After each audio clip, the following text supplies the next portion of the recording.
You probably have your basic box of baking soda in the fridge to soak up smells. Try this instead. Activated charcoal is perhaps the most effective product for controlling and eliminating refrigerator odors. Here's what to do. Buy some activated charcoal online. Put 1 cup's worth into multiple bowls. Place a bowl in each area of the fridge and freezer.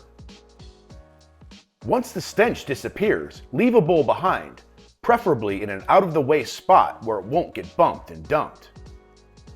Leave it in there for up to 6 months before changing it out with fresh charcoal. Alternatively, regular old barbecue grill charcoal, although not quite as effective, will also do the trick.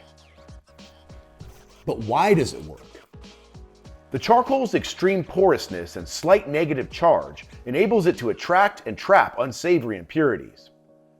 Beyond baking soda's absorptive ability and the masking properties of other popular methods, activated charcoal actively removes molecules from the air that cause a stink. Hit save on this video and follow us for more helpful home maintenance hacks and how-tos.